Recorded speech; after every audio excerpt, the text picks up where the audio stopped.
Hello, everybody, and welcome to Healing with Nama. I'm Casey, and today we have a new special guest on talking all about human design. Her name is Michele Mignogna, and she is the founder of Life Prep. She is a life and soul purpose coach, and she's the founder of Life Prep. She specializes in guiding people through milestones, fostering self discovery, and purpose alignment. With her diverse background, she's discovered her true calling in mentoring and helping others realize and actualize their soul's purpose. And I'm so grateful to you for being on the show today. Um, I'm just really excited to hear what you have to say about human design. It's not something that I'm really super familiar with, but you did do a Zoom at one of the meetings for Locally Well, and it intrigued me. So as soon as I heard you talking, I said, I really want to have her on my show. So I'm really grateful that you're here today, and I'm excited to learn all about human design. Awesome. Thank you so much, Casey. Yes, I'm super excited to be here. And yeah, when I first learned about human design, it definitely just caught my attention as well. And there's so much to get into. So, love all things about it. That's awesome. So, can you please tell us a bit about your journey and how you even were introduced to human design? Because for me, it wasn't something I had ever heard about until I joined that Zoom. So, how Mhm. did you get introduced to it, and how did you become an expert in human design? Same. So I hadn't heard about it before either. It was actually, I was helping one of my good friends from high school. She wanted to host a sort of like a wellness retreat, and she just needed help with her website. And so I started helping her with that, and kind of we did an exchange. And so she said you could, utilize some of the practitioners that are there and attend the wellness retreat. So we did that, and I got my first human design reading there. And I was like, whoa, you just read me. And it was a lot of things. There were some things that I was a little taken back by because, and I know we can get more into this later, but there's a lot of conditioning that I was carrying. And so, hearing that I was naturally a certain way, but those were kind of parts of me that I had dimmed down or turned off, was it ended up just being this big permission slip to lean more fully into my authenticity. So that was my first experience. And then at that same retreat, a couple practitioners later that I visited was a Reiki master. And she actually told me that she saw me, and I was working in corporate at the time. I wasn't in the wellness space, but she said, I see you doing something with human design in your future. And I was like, whoa, weird. Okay, I just learned about that. But anyways, fast forward, where are we? That was just right after COVID. So we're maybe 3, 4 years later. And, I just found myself at this kind of crossroads in life where I'm like, the corporate thing isn't working. I've tried a bunch of different, avenues, and, slowly have gotten closer to what I feel like I'm supposed to be doing, but it wasn't quite it. And so then I found myself taking this personal development course, which led to a coaching program on Dharma or spiritual life coaching. Through that program, they gave us a little introduction to human design. So it kind of came back around. And I was like, huh, I was like, okay, thinking back to how those pieces connected before. And, cut to I'm in my third human design course. I'm reading my fourth book on human design. So I'm just, trying to learn and absorb all I can about it. And it's just become such a really useful modality for those that I help in my coaching program, help them kind of reconnect to who they truly are and who they were meant to be before who everybody in society told them that they should be. So yeah, it's just something that people really gravitate to. So I've, tried to learn as much as I can so I can be of service with it. Yeah, I think that's really beautiful how you kind of listen to the nudges. I think sometimes we forget to listen to, like, if something keeps coming up, like it may be something to follow. Like not every time, but there's something to, if something keeps showing up into your reality, you want to pay attention to it. So I think it's great that you were able to pay attention, notice it, and then act on it, because it's brought you to this place where now you're able to help so many other people. Yeah. Thank you. Yeah, yeah, that's definitely part of it too is human design will help you really tap into a part of you, your inner authority is what we call it, and then use that to make your best decisions. It's like your internal guidance system. So yeah, that's been super helpful. Yeah, that's awesome. So, for anybody who is not familiar with human design, can you give a brief overview of what it is? Just a basic understanding for somebody who's new to the whole concept. Yeah, so human design is this really fascinating kind of synthesis of a few ancient wisdom traditions. So, the Kabbalah tree of life, the Chinese I Ching, Western astrology, and the chakra system. And what's really I love about it is that it's some of these concepts that were first downloaded. By the original transmitter of human design, his name is Ra Uru, later, a few years later, science has been able to prove various components of it. So it's really kind of backed by modern science, if you will. And it essentially says that when you're born, it's based on kind of like astrology, your time, your birth date, and your location of birth, that you are imprinted or basically stamped with this design of who you are and how you're best meant to move through life. So it talks about energetics and the circuitry of your body and where your energy flows, and it can give you insights into different natural gifts that you have or challenges that you might come across and ways that you can move best throughout the world. Wow, that's like very intricate. Like it has a lot of moving parts, I feel like. It's Yeah. very like detailed and involved. It has so many different things. And I feel like it's like a mixture of all the things that we hear about, kind of like with astrology, with um personality types and things like that. So it's kind of interesting how it all kind of works together, I feel like. Um, one question I did want to ask, just kind of based off what you were saying, how I don't know if it even correlates at all, but do you are you familiar with personality types like Mhm. ENJ?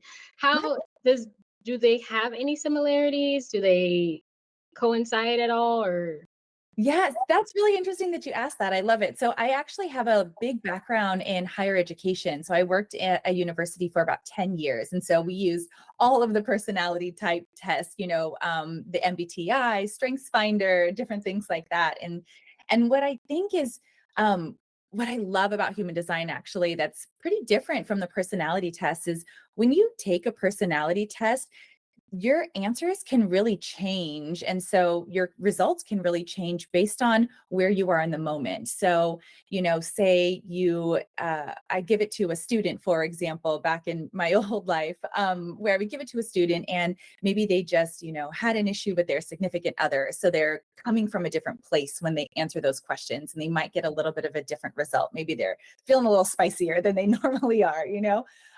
Or it can even change in, for example, I took some of those into the corporate world and based on the different, hat that someone is wearing, so to speak. So maybe in one circle, they're the leader of their team, but in a different circle, they might, just be a team member on the team. And so based off of those, they might also respond differently, which would give them a different result. Whereas human design, it's not changeable. It's based off of your birth information. And so it's going to be consistent throughout your whole life. And I personally haven't seen anybody's chart change. I think I just listened to one podcast recently where a fascinating guy, his name is Antohai. I don't know if you've ever seen him, but he's a shaman. And he talked about how he's starting to see people's birth charts, like human design birth charts, change because of their, spiritual journey or their healing journey. I personally haven't seen that. And I think the majority of folks haven't seen that. So I'm just going to say blanket, mostly your human design chart doesn't change like a personality chart or personality test can. okay. Yeah, that's a good answer because I'm kind of familiar with personality types. I know I've taken it multiple times and I think I'm an INFJ. Mm-hmm. Sometimes it shows up as INFP, but like I said, there's just so many different things that are here to help you understand yourself that sometimes I get confused. I'm like, I think I know who I am, but I'm like, it's can be confusing sometimes when you're exploring it. So I think it's great that there are people who can help you at least understand one piece of it, Mhm. and then you can kind of decide which direction you want to go in.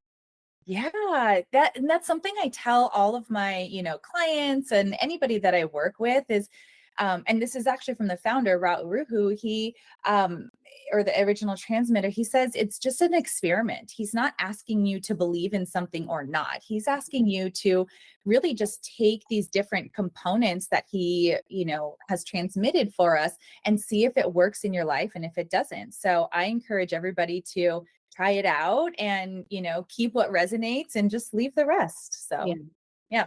a good philosophy to have, especially if people are in the beginning stages of spirituality or just dipping their toe into things like this. It can be overwhelming. I know for me, when I was first starting out in my spiritual experience, I was, looking into so many different things, trying to figure out something because I felt lost. So I wanted something to explain me to me.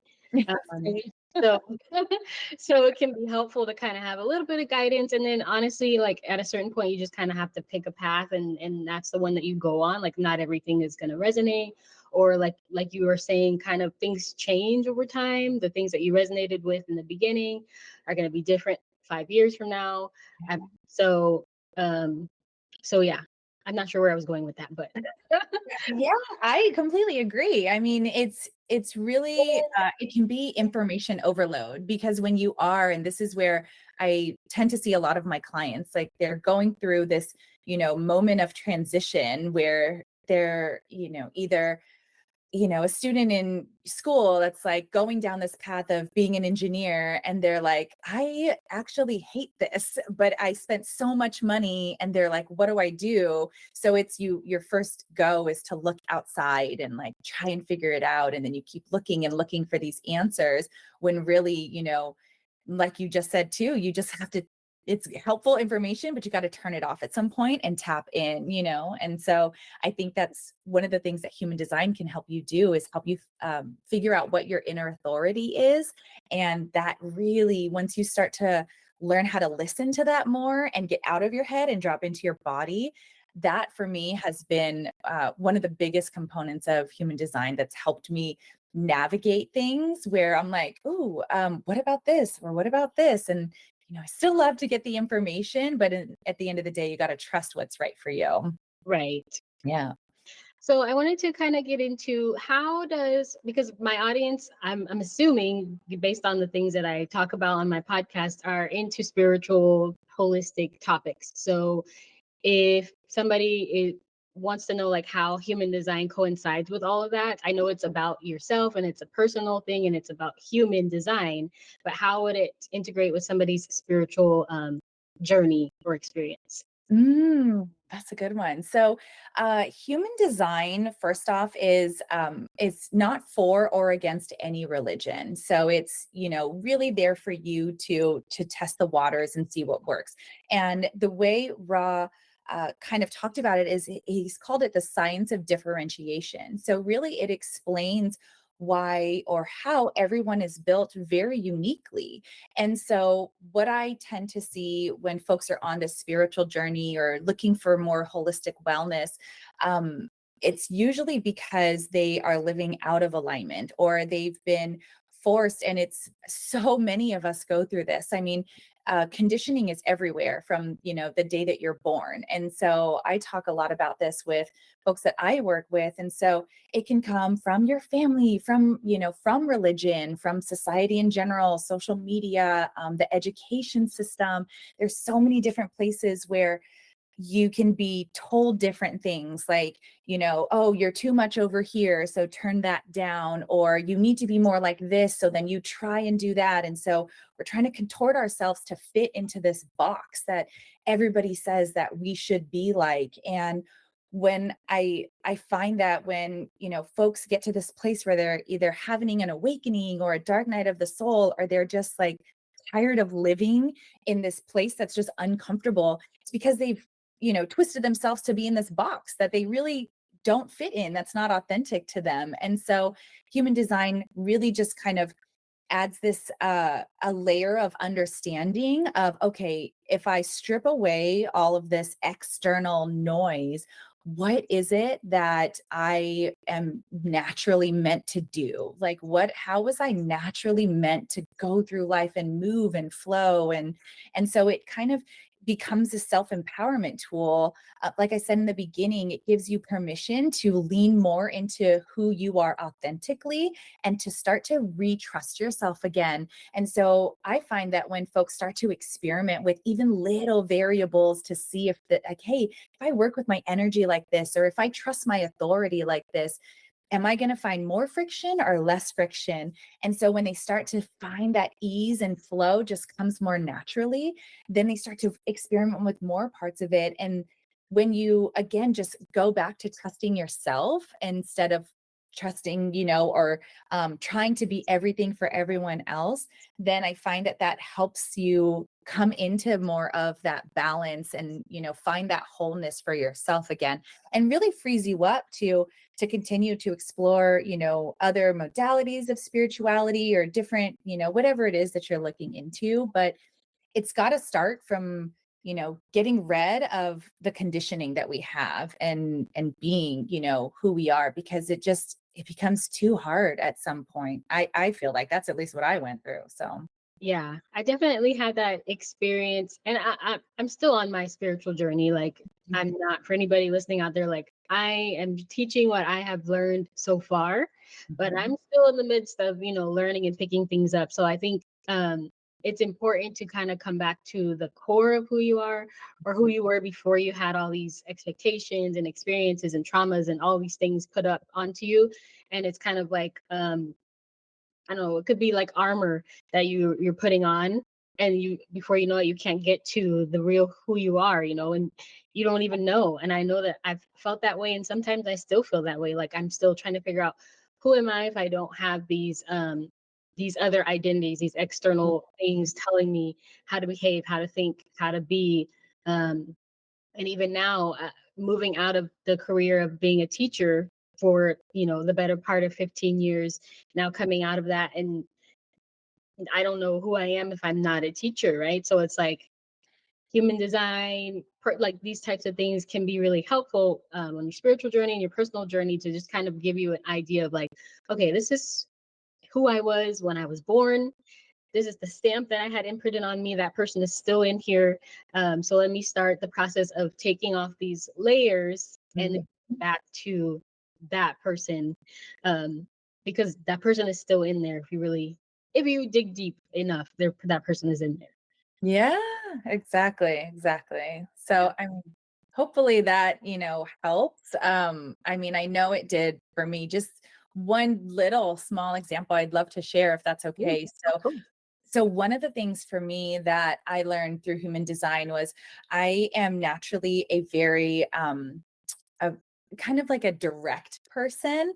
Mm, And being very direct and growing up inside of I grew up in a Christian religion, and it was very, guys wear the pants and you need to be the good girl and all this kind of stuff. So I really, really turned off that kind of like, I don't know, it's like a bold meter, right? Like I turned that way, way, way down because of so much conditioning. And I come to learn about my human design a little bit more. And there's something in human design called your incarnation cross. And it's kind of like a life theme. I guess if you're into astrology, some people kind of it's similar to like a north node, I guess. mm, But so mine, and everybody has a different one. Mine is called the right angle cross of penetration. And so could have had a better name, but basically it's like we're cutting mine is really, I'm meant to kind of like cut through the noise and cut through mm, the basically the BS that, people might sugarcoat things, but not everybody gets the message when you do that. And so once I learned how to utilize that as uh, kind of a strength, in a way, especially with coaching my clients, I've realized that that's one of my superpowers. Whereas before I had like almost shut that completely off because I was told that that's not how I should be. And so finding, hearing all this feedback from my clients on, thank you so much for saying that, because no one's ever just said it to me like that. And, so I do something, I joke with them where I really just hold up a mirror, and I do this where I like hold up a mirror and I say, okay, I'm holding up a mirror with love. So you said this last week, but you're doing this. And so, it's kind of those things where I'm like, I need to fully be that in order to be able to be of service to folks. And if I turned it off, I wouldn't be able to be as effective. And so I think that that is one of those things where you can tap back into those gifts and talents once you kind of remember who they are. And again, just it's a big permission slip to fully lean into who you are. So Yeah, I think that's can be helpful. Even pinpointing the things that, like, because I was talking about like layers and armor and who you really are, but like, what are the things within you that, like, what is it that you're missing, or what is it that you want to uncover and that you're actually okay with being? mhm. Since you know what I mean, like, maybe not every aspect of yourself is something that you want to keep, because there's some habits that we do need to move on from, but there are certain things that have been made to be bad or negative that are not necessarily that. They're just not, they don't work for the people that we're around at that time, so Mhm. they make us feel like we shouldn't be that way because it doesn't Right. work for them and it's not beneficial to them. Mhm. Yeah. So I think that's kind of, to your point, it kind of makes sense of like, you naturally had this spark or this boldness or this ability to kind of be more direct, but it didn't fit in the environment that you were in. So you kind of told yourself that that was bad, that doesn't work. So let me be this person. But in actuality, it's one of the things that people really resonate with you Mhm. about, and the things that your client really likes about you. So I think it's important for people to for me to just reiterate, like, there are things that are uniquely you, that it's Yeah. okay to be comfortable with, and to live in, and to know that there are going to be people out there who do resonate with it. So you just have to own that, and then start showing people that, and then the people who are meant to be in your life and appreciate that will gravitate towards you. Absolutely. And those people, once you start owning that about yourself, they're just gonna, find you faster. It's like you like shine your light out there, and then the right people are gonna see it and want that. Yeah, totally. So if human design is this big broad like thing, concept with a lot of different avenues to it, can you break down like maybe the main pieces or the main ideals of human design? Yeah. So we first, when I'm doing a human design reading or a class, there's definitely some overarching things that you kind of talk about first. And those things will kind of indicate other things or dictate different variables, because like you said, it is super overwhelming. If anybody does pull up a chart, it's called a body graph, and there's just like, whoa, okay, so much. What am I looking at? So where I really like to start, and where most people do start, is with the energy types. And so there's 5 different energy types. There's a manifester, a generator, a manifesting generator, a projector, or a reflector. And so with this energy type, the first thing you want to learn is it tells you how you're best meant to use your energy to move through the world and how to navigate the world. And then from there, once you know those which type you are, then that kind of trickles down, because there are different I guess variables associated with each type. So from there, you can know things like your signature theme and your not self theme, your strategy. And so different things like that will be determined based off of a combination of things, but essentially your energy type. So it's really the first layer. Okay. So I would encourage anybody who's listening now to get your human design chart, and have it with you as you listen to the rest of this episode, because I think it will really help you kind of understand the pieces in real time. So if you're listening out there, where can someone get their human design chart while I'm saying that? Yeah, there's a few different sites. There's a Jovian Archive is a popular one. There's My Human Design, Genetic Matrix. Those are probably a few big ones. Okay. Luna, folks want to get more into specialized human design, but yeah. Okay, so there's some ideas, everybody. Just if you want to continue listening to the episode, it would be really helpful if you have your human design chart with you. That way you can understand what she's speaking about and you can see it and apply it. Yeah, so I think that's great. When I did my human design chart, I am a a manifesting generator. Huh? So just to use that as an example, what could you tell me about manifesting generators, for instance? Yeah. So I think what's interesting about yours is that you're kind of a combination of both the manifester and the generator. And so, is it okay if I talk about both of those individually? Oh yeah, go for it. All right, great. So, the manifester, when we talk about your energy specifically, a manifester, they are meant to have these be like the spark in the world. And so, if you think about it, manifester, they're the folks that get these really big ideas, and they're meant to like bring things forth or manifest right into this world. And so, for them, it's best for them to kind of, and this is going into the next layer, which is your strategy. When they have these big ideas or bring something forth, they need to form folks around first, and then they need to initiate and take the action. And so that's kind of your energy mixed with your strategy is that next layer. And so, kind of the flip side of that is you'll find manifestors tend to have a big energy, a big aura around them. And so, if they, let's just talk about a workplace example, they might have this idea, bring it into a meeting, and their big aura will, instantly people will listen because, they have this sparkliness about them, I guess you can say. So people will listen. But then once they kind of espouse their idea, they will either really attract people that are interested in it, or they could even be in the human design word called repelling. And so it's the languaging can be a little harsh, but basically you're going to either pull people towards you that are ready to take your idea and run with it, or you are going to kind of push the people away that it's not meant for. And that's actually a great thing once manifestors learn to use that. So that's the manifesting part of you. And then the generator part of you, they're kind of known as the worker bees. So generators have this internal like battery source, this fire with them. And so when they are working on whatever it is that they really love or they're into that lights them up, they can just keep going. So they're the ones that are, of just getting their head down and working in this flow state, their music on, having your chai or next to you and just kind of go, go, go.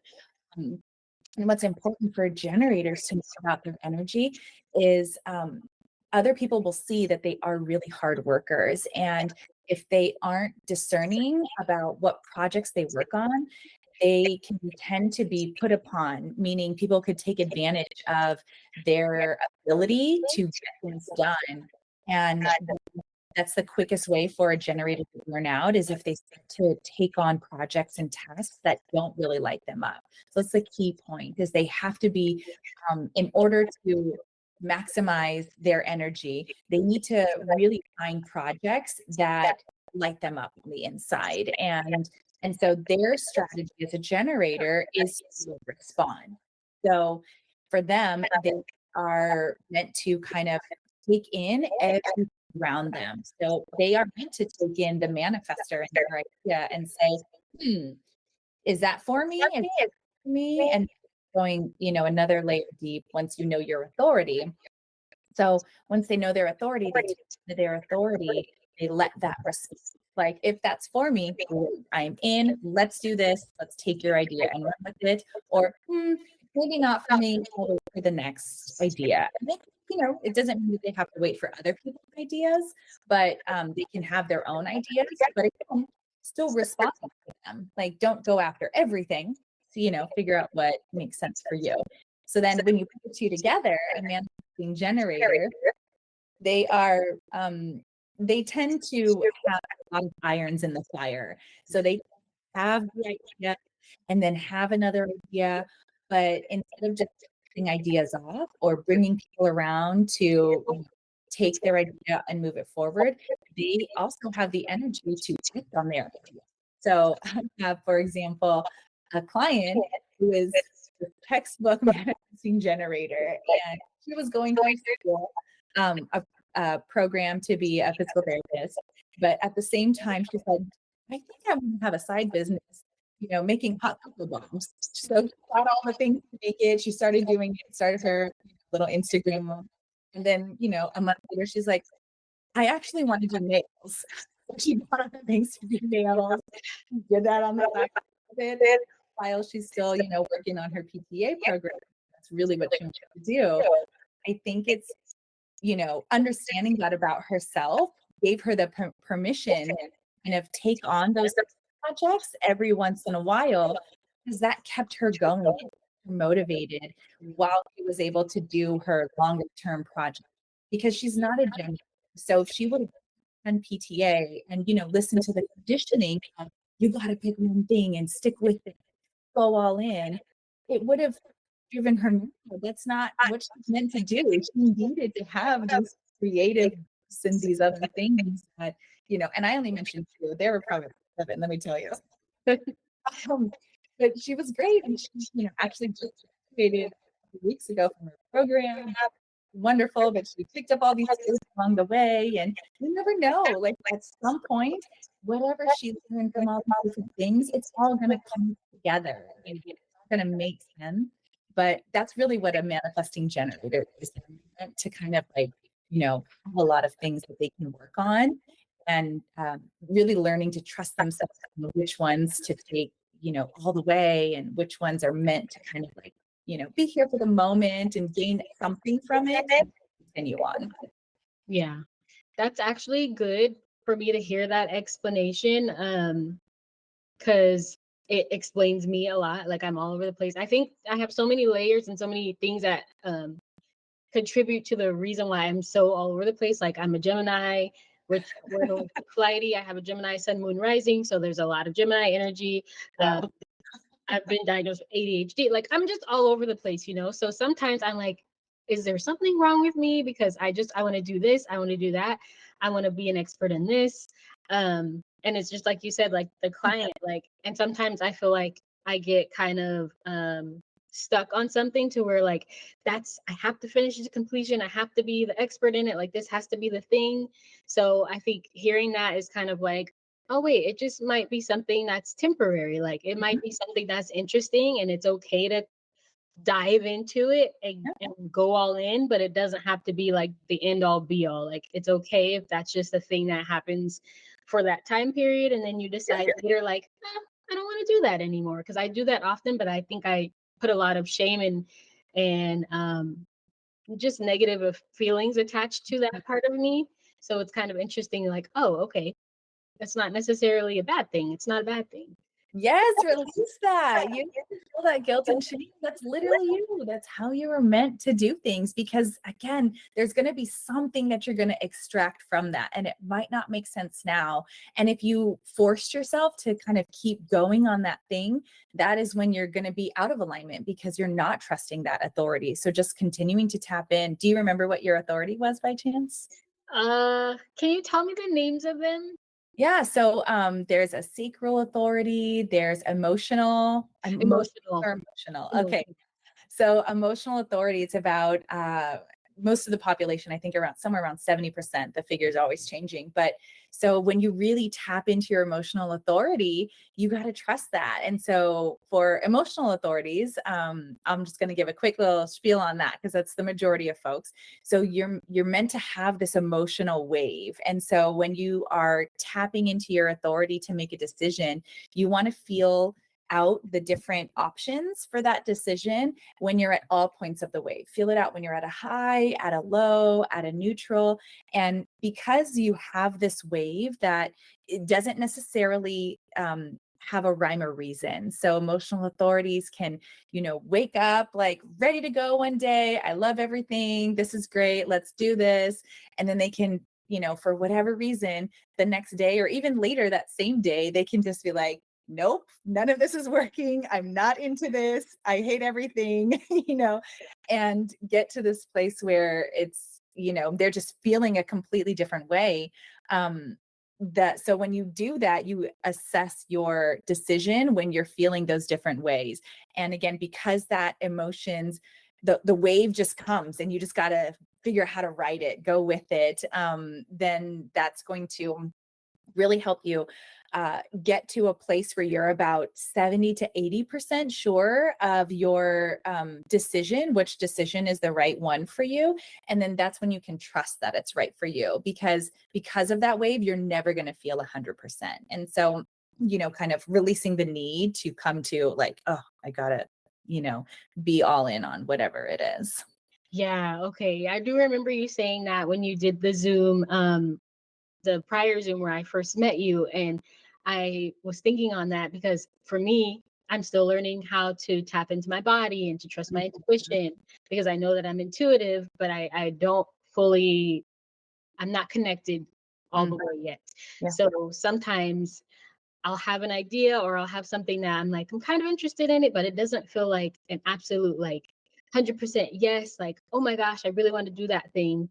But it is something that I'm interested in. So when you Mhm. said that, I was just kind of like, well, maybe sometimes it's okay to not be like 100% like it's a, yes, yes, yes, yes, yes, but it's a yes for sure. You know what I Yeah. mean? Like it is a yes, Mhm. but for me, sometimes I'm like, it has to be a yes with an exclamation point. Like it Mhm. can't just be a yes with a period. Yeah. So Yeah. it's kind of like that thing of maybe just explore it anyway.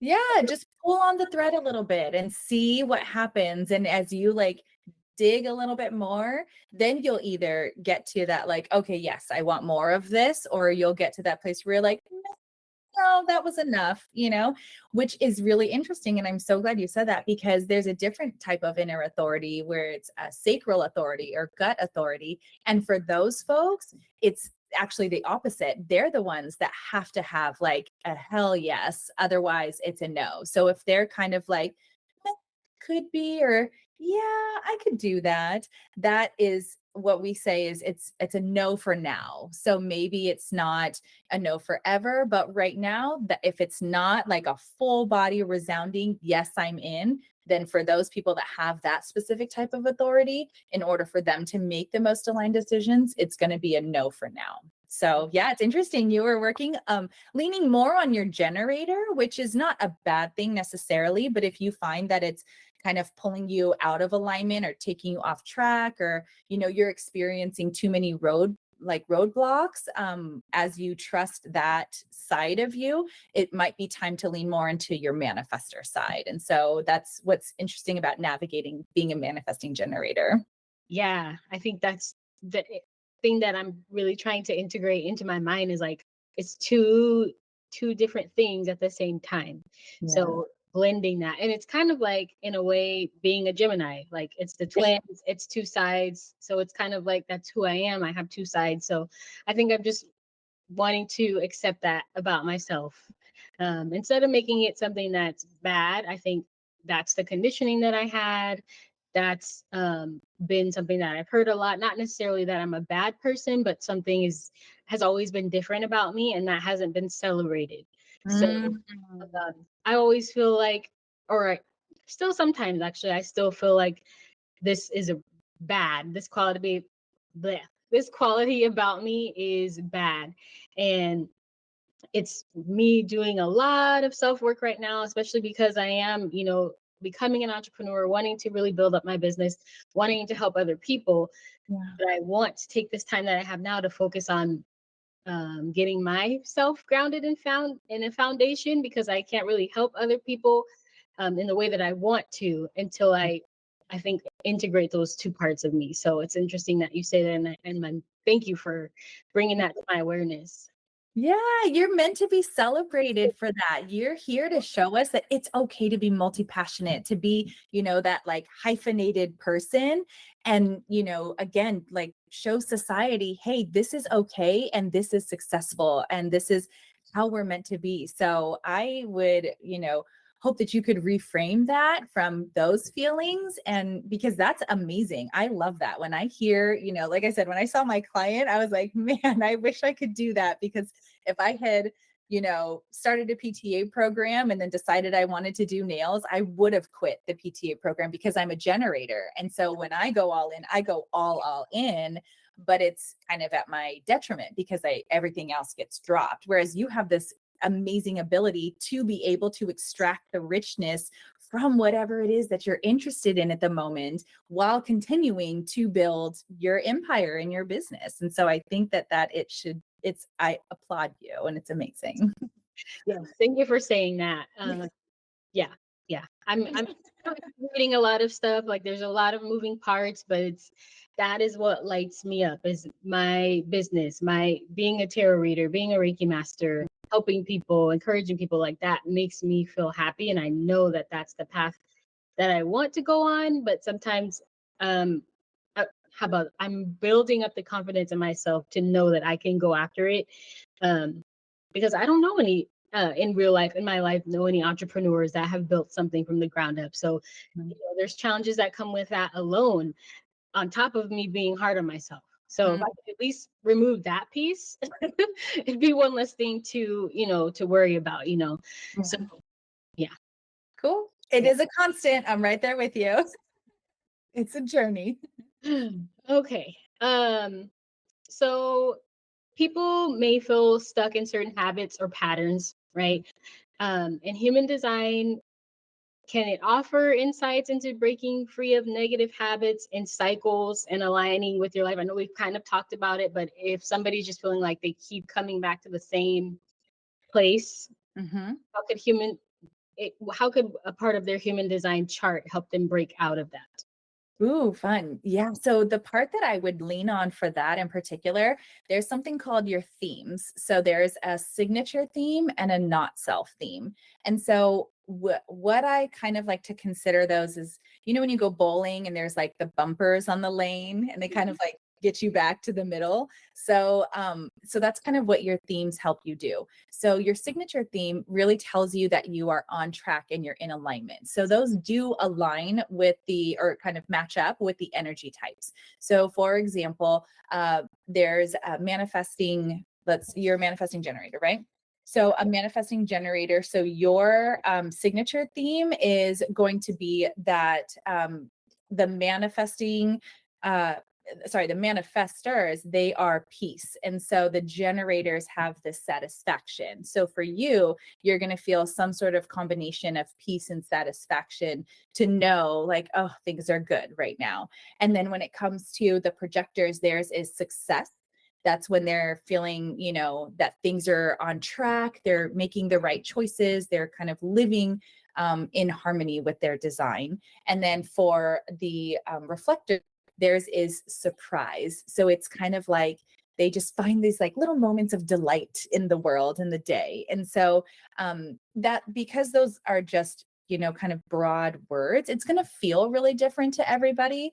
But like for example, for me, I'm a generator. And so my feeling of satisfaction is I have been able, since I've left corporate and done, started this work, I was, picked up my kids early from school one day, and we went to, go get ice cream and, go to the park. And I just was driving them, and I saw my daughter's like hand, out the window just from my side mirror, and just like seeing her little hand, for whatever reason, that gave me so much satisfaction. Like I wouldn't have been able to do this had I been in my old career. And so for me, that was like a moment that I just like had this knowing satisfaction. Okay, I'm doing the right thing, right? But it's going to feel different for everybody. And then conversely, like you said, if people start to see a pattern and they can't seem to get out of this pattern, or they keep, having to relearn this lesson over and over again, they're really going to want to pay attention to how, when they make the decision, and whatever that could be, say it's a relationship, or say it's a boundary that they keep letting get crossed, or whatever the case may be, there's always decision-making moment. There's a point when that happens. So it's tapping in to, again, like you were talking about, like your body, your intuition, tapping into yourself, getting out of your head, not thinking about what's right for everybody else. What should I do? The people pleaser in all of us, right? Tapping into your body and feeling that feeling. So either you're feeling that signature thing that we talked about, or you're going to feel, it's called your not self theme. So the not self theme for manifestors is anger. So I like to equate that to a volcano.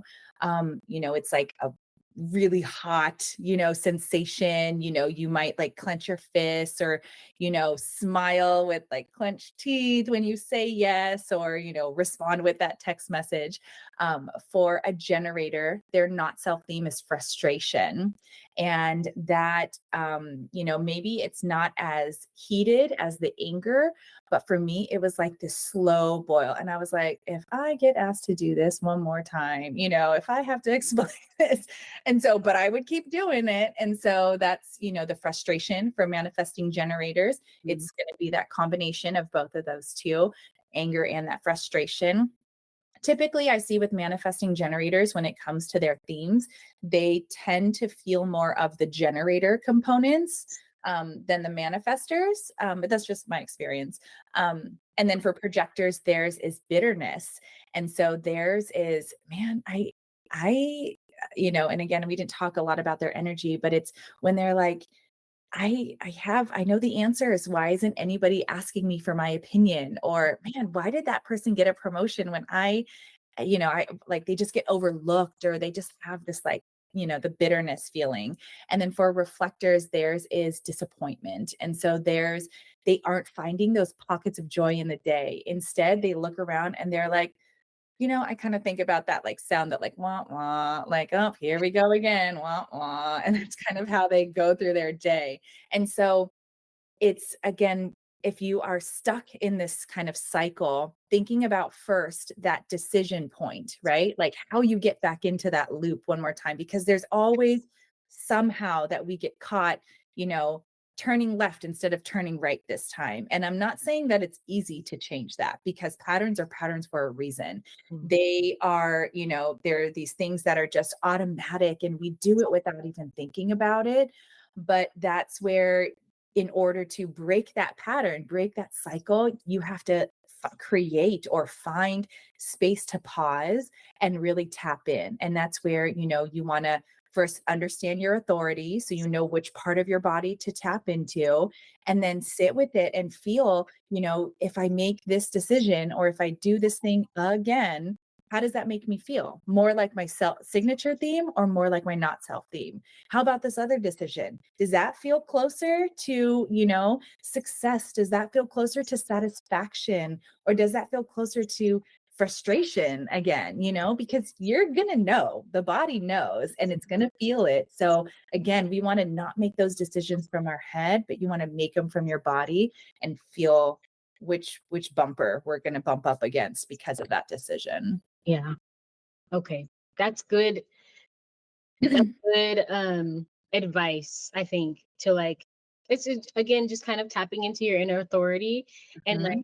trusting that Yeah. is important, Yeah. because that's definitely something that I need to work on as well, is like trusting those feelings and trusting when I know something isn't the right decision, Mhm. but I'm going to do it anyway because that's what I'm supposed to do, or that's what's going to sound good to other people when I tell them, or I don't want to be embarrassed, about doing this thing that seems ridiculous to Mhm. other people because they're living in this practical, not spiritual world.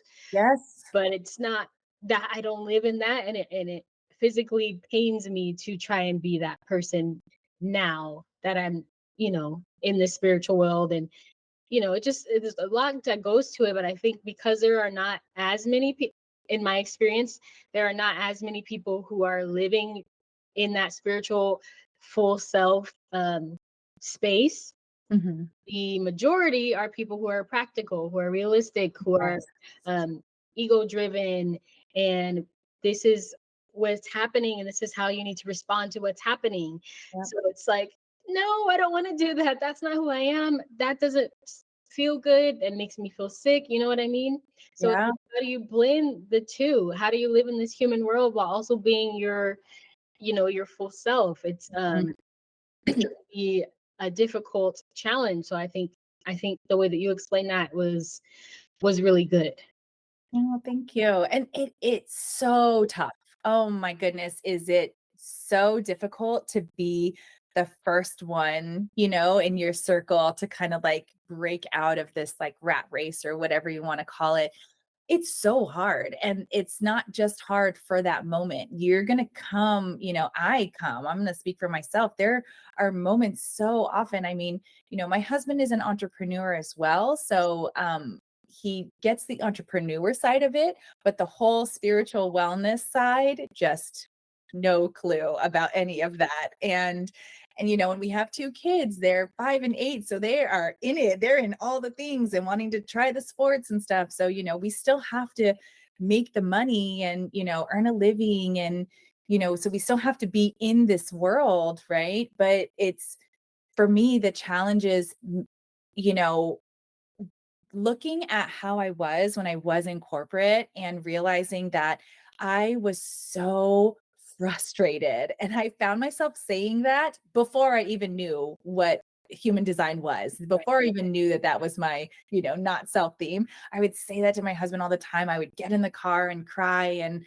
I'm like, after work, just, bawling, about how terrible and how frustrating the day was. And then, you come home and you're just not the person you want to be for your Mm. partner, and you're not the person that you want to be for your kids. And what kind of example am I going to be for them, showing them that I have to literally sacrifice myself and who I am and my happiness to provide, when I'm like, that can't be right. This cannot be right. And so it is definitely challenging. It's so difficult, but I have found that the more, and this is where I really do take comfort, like the more that I have trusted, the more that I have listened, the more that the right opportunities came, the right people came to me. And, like doing that workshop that we met at, that was just an opportunity that came. It's not something that I necessarily sought out, but it was something that I just trusted. And so when the offer came, I tapped into my authority, and I'm like, that was a yes with an exclamation point for me, like, let's do it. And there's a bunch of different things that I might not feel ready for, but you gotta kind of trust. And so can I share one thing real quick that Okay, I sure. haven't? So I was meditating before I left corporate, and I had just had this nagging feeling like, oh, this isn't right, but I don't know if I can actually just do this and go out on my own.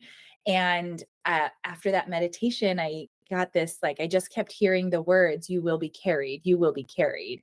And Mm. so for me, that was like my version of like leap and the net will appear, right? But I I had sat on that for years before actually leaving. And I had just gotten into this place where things just weren't working. And then finally, I ended up making the decision, and then I actually took action and did it. And the day after I left, it was coming back to that you will be carried, and that message, and just kind of reminding myself to trust, so much so that I literally like got it tattooed on my Wow. arm the day after I quit my job, because I was like, okay, I'm gonna need to remind myself of this every day, because Yeah. it's a constant choice. But I think, there's so many things that we can do, like you're talking about, not just human design, but all these other modalities to kind of heal from everything that we've been told and taught and been through, and work through in order to do what we actually love and be of service. And that's the cool thing about human design, is it says that everybody is meant to do something different, because everybody's going to be lit up and be passionate about something different. So if we all just do the thing that we're supposed to do, not only will we be more successful about that, but as a community, everything will be covered. All the bases will be covered. Everybody will be, lifted up, because we're doing the thing that we love the most. So of course we're going to want to be the best at it. And it's just kind of this, to me, I was like, oh, yeah, of course, no brainer. Like, why can't we all just figure that out? So, Right. anyway, a long tangent, but that's the mission I'm on. Yeah. I think it's inspiring and like even if because sometimes I feel like I'm all over the place, but I feel like people can they get what they need from me expressing so many different things at Mhm. once. And I just never know who's listening to the podcast. I still haven't met anybody that's listened to my podcast, so I don't know what people will resonate with, but I think it's important for them to hear as much of the truth as possible, Mhm. because that could be the thing that sparks something in them. You and I have that in common, to where we want to be mentors and entrepreneurs, and obviously you're like a step further than I am, but the goal is still the same. The intention is still the same, of inspiring people and mentoring and coaching and encouraging people. Mhm. Um, and then the way we do that will be different because we're different people. But I think sometimes not centering myself or cutting myself off is actually helpful. Sometimes I need to, because just it's not always the right moment or the right time. But I think it's helpful in this case for people to be able to get as much as they can out of what we're talking about and out of the conversation. Yeah, that's the hope. That's the hope with all of this. So, Yeah, that's my only goal. Like, I'm grateful that people still listen to the podcast. But for me, I came to a point at a certain point last year, because I kind of slowed down on creating episodes, but I came to a point where it was like, I don't want to make episodes unless I have something to say. mm, And I also don't want to just be making content just for the sake of making content. I want to make sure that what I'm saying is meaningful, and I don't want to force myself if it's not really aligning or if it's yeah. not going to be meaningful. Then I just don't want to do it. And if only one person listens, I'll be okay with that, but I have to get it out. I think Mhm. that's the thing that I focus on, is the expression of it. And it's kind of comforting for me, somebody who's an introvert and kind of still learning to be confident in that space, where I could say these things and it's not as scary, because I don't know who's listening, and Yeah. there's no real judgment, because I don't really know, people are not really, you know, it's not a real time exchange. Mm. So it's kind of comforting to be in this space. Yeah, yeah. And you created a really safe space. So thank you. Yeah, you're welcome. So can you just share some resources? I know you talked about websites where people can get their chart, but how about some books if somebody wants to dive more into this topic? Yeah, there are a ton of books. And so if you want, I mean, I kind of mentioned it before, Day Luna has a really good book about human design. And I think it's just called trying to see. They're one of the books that I read. I don't know if I have it easily accessible, but it's uh your human design, I think. And so they use languaging that's really accessible. So the original transmission, like I said, had some languaging that's a little bit more it just has a harsh connotation to it, so it can kind of feel like a little, if you don't, if you don't follow your design, life is gonna be rough, and so, while some people might resonate with that, that's more of the definitive book of human design. That was his original book, that he co-wrote. So there's that if you want to really dive deep. But like I said, more of the if you want to start very easy, just dip your toes in. Day Luna has a great book. Also, Jenna Zoe has a great book called Human Design. So you can find both of those on, I'm sure, Amazon, wherever books are sold. But I would say those are good entry level books to kind of just test the waters and see what feels good for you. And it's really going to be about the author and whose voice and tonality you resonate with. So they're great. There's also a lot of podcasts on human design. There's specific podcasts on human design for parenting. Someone like Karen Curry Parker has a new actually has a new course about that, but she also She talks about that on her podcast. She calls it quantum human design. And then there's someone called Nicole Lano. If you are a business owner, you might be interested in her. She utilizes human design to help support entrepreneurs. And so Okay. she has a lot of like juicy little nuggets in her podcast. Hers are short too, like 20 minutes. But yeah, so those are a couple resources. If you go on a site like a genetic matrix in particular, they also are really helpful. If you pull up your chart, there's kind of these like side panels that you can open up that do brief explanations about things. So you can kind of learn some more that way as well.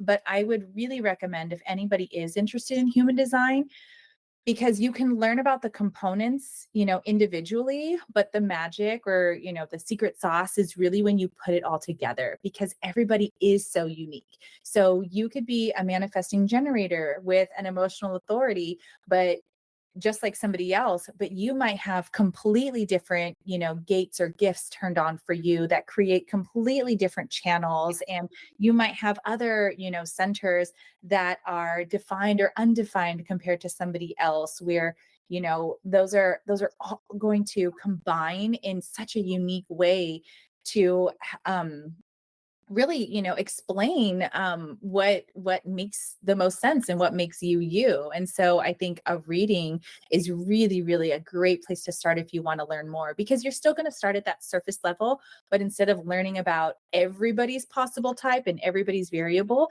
it's going to be very specific to you. Okay. Yeah, I think that's a great idea. Do you have any other final words of wisdom regarding human design, or any words of encouragement that you'd like to share before we wrap up?